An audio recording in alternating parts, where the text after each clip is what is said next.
Hello friends, it's your old pal the Colonel here. I want to welcome you to another episode of Gold Coast Beamer's Garage. Now, I thought about what we ought to talk about today.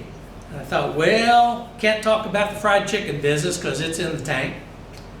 Can't talk about the economy because that'll just make us sad. Can't talk about our 401ks being in the tank. That's not going to make it any better. So I thought we'd talk about inflation. And when I say inflation, I'm not talking about economic inflation. I'm talking about inflation as it relates to your motorcycle tires. Now, I seem to remember, if my memory serves me right, that our last meeting, the Sprocket brothers, during their safety presentation, asked a question: how often do you check the air in your motorcycle tires? And it was before every ride, and a couple people raised their hand. And was it once a week? And a couple other people raised their hand. Once a month, a few more hands went up. And it was pretty clear that as a group, we don't pay as much attention to our motorcycle tires as we should. Now, why is it important, you might ask, that I check my air pressure in my motorcycle tires? Well, first of all, if the pressures are incorrect, it's going to impact your tire wear. You're going to get some wonky looking tire wear. If it's overinflated, it's going to wear more in the center. If it's underinflated, it's going to wear more on the sides. You can also, especially if they're underinflated, it's going to handle kind of strange. In fact, I'll tell you, I just had new tires put on my bike a couple weeks ago. When I picked it up from the dealership, I pulled out of the parking lot and I'm riding like a 12-year-old learned to ride a bicycle, and I'm thinking, what the hell is going on here? And when I got home, I checked the air pressure and both tires were up around 50 or 52 pounds. So they were hard as a rock and wobbly, and it really made for a strange ride. So those are two things. Third thing would be, and I think most important, if you run your tires underinflated, you're going to build up a lot of heat in your tires. And next to road debris and roofing nails, I would argue that heat buildup in your motorcycle tires is one of the most threatening things that you can have as you're riding your motorcycle, because if your tires get too deflated and you're riding down the road, it'll build up enough heat to cause a catastrophic failure. Then you've got a real mess on your hands. So, if we agree that it's wise to check the air in our motorcycle tires, why don't we do it? Well, some people say, well, I don't know, I'm in a hurry, I don't have time to do it, I'm running late. Somebody else say, well, I don't have the stuff I need to check them. I don't have an air compressor. Somebody else will say, I just don't like to get down on the floor flopping around like a catfish in the bottom of the John boat. And then here's the best one. I got the TPMS system. Well, for you folks that don't know, TPMS stands for Toilet Paper Monitoring System. And that's a system where you get an alert when you get down to 4 rolls or less, and that's a handy thing to have nowadays. Actually, that's not true. TPMS is Tire Pressure Monitoring System, and if you have a relatively new bike, and I'd say 7 or 8 years old or newer, it's likely you got Tire Pressure Monitoring System. So it almost gives you a false sense of security. You go out, turn the key on, if you don't get a warning about tire pressure, then you think, well, okay, I'm good to go. If you have that system and you've ever checked what it tells you your tire pressure is against what your actual tire pressure is, you'll find that it can vary 2-3 pounds a tire, maybe even more.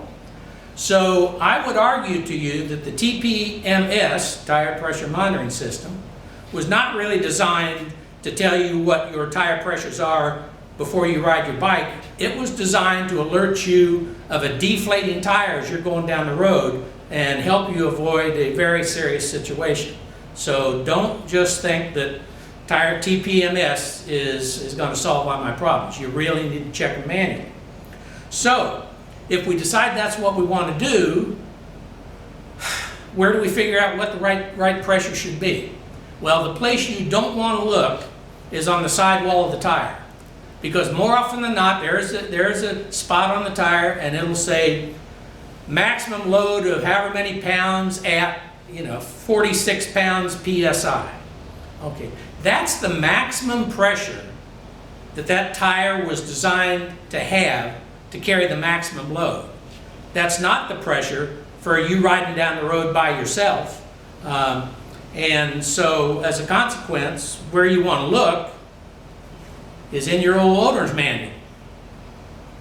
You know, the tire that, say, for example, Michelin makes on my motorcycle, it goes on any number of bikes. So there's no way the tire manufacturer can just say, this is what I recommend you inflate these tires to. Now, some tire manufacturers, I understand, on their websites will actually have a lookup, and you can actually look up your make and model of bike, and then it will give you their recommended pressure. Michelin doesn't happen to do that. So you can't miss by looking up in your old owner's manual. Mine's on page 115, and it tells me that if I'm riding solo, that my pressure should be 32 and 36. And if I'm riding with a passenger, it should be 36 and 42. Now, I don't know about you, but I have trouble remembering all those, and I got a couple other motorcycles and always remembering which is what. So the best thing for you to do is write it down and put it somewhere where you're going to see it. I put it on my bulletin board right over here.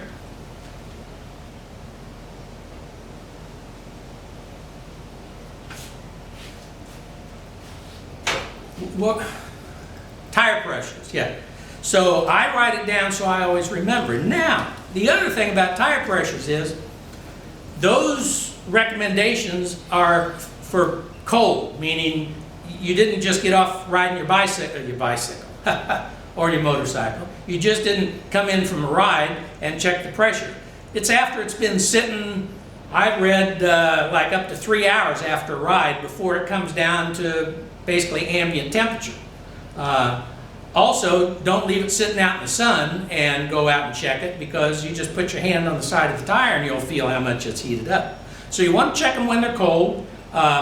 Little interesting fact, for Michelin, I'm sorry, not for Michelin, for BMW, BMW's tire recommendations for pressures are the pressures at 68 degrees Fahrenheit. Now, for every 10 degrees in Fahrenheit you move up or down, you need to adjust the pressure 1 pound. So you could argue that here in South Florida, where typically you're going to be checking tires in the morning in the summertime, and you're going to be closer to 78 than 68, you're going to want to add a pound to each of those recommendations. Now, if you're a pound off, that's not a big deal, but recognize that outside temperature does have an impact on your tire pressure. So now we know where to look to get our tire pressures. What do we need to go about checking them? Well, you know, a very simple tire pressure gauge is just a little old pen style gauge. We've all seen, they've been around for years and years and years. This one I carry in the glove box of my bike. Very easy to use, fairly accurate. Stick it on the valve stem, you know, out it comes. You read it and you say, no, I need to put some more air in. So you put some more air in, then you stick it on there and again, and then now you got too much. So then you turn over this little nub there and you let it out, you again, and finally you get it down to where you want it. These will work fine, they're cheap, you find them in any auto parts store. But there's really a better way that I think is more accurate and easier to use. And that would be a gauge type, a dial type gauge like this. Now this one I've had for years and years and years. I'm going to walk up a little bit and show the camera here. This one goes to, if you can see, it goes to 60 pounds. Most importantly, it has a little bleed button on it here. So the way you use it is you overinflate your tires, and then while you have the chuck on the valve stem, you bleed it down, and you finally get to the point where you want it, and you're done. Now, this particular one is really designed for cars, and that's what I use it mostly on. And if you'll notice, it's got a chuck that's angled at about 45 degrees.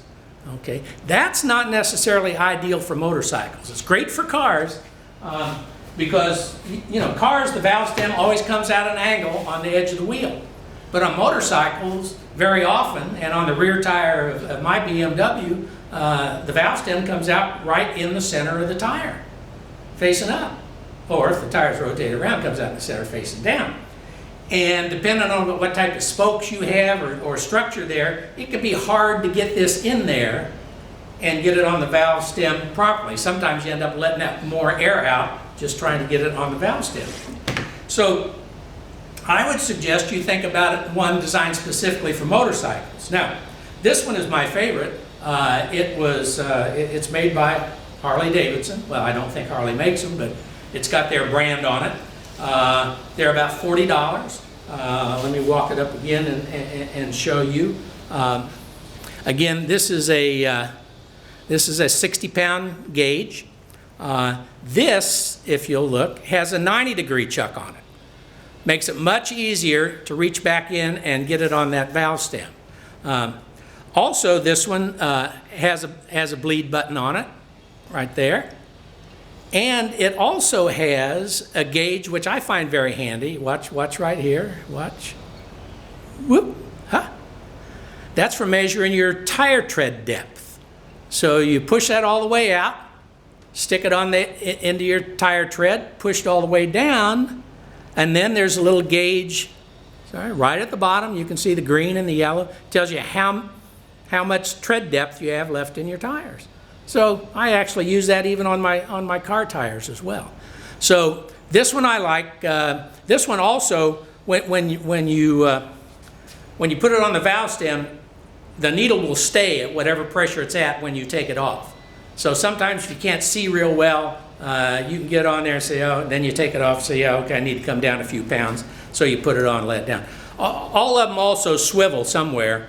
This one swivels at the top, so you can swivel it around. Anyway, that's what I would suggest that you look at in terms of the gauge. Okay. One other thing. A lot of you have ESA on your bike. That's the electrical suspension adjustment. Yes, and that's the one where you're on the bike and your passenger gets on the bike and the bike sags down like that, and you just push the button and up it goes. So you push the button and up it goes. Wouldn't it be great if everything in life worked that way? Just push the button and up it goes. Anyway, when you go riding, remember, well, okay, you've set your suspension now for you and a passenger, but what about your tires? Did you adjust your tires, or are they still at the pressures for solo? So, just remember, you got to check those things. Now, let's determine we need to add some air to our tires, and that's usually what the situation is. Tires usually lose air. I've never, I don't think, ever had a tire that actually gained any air.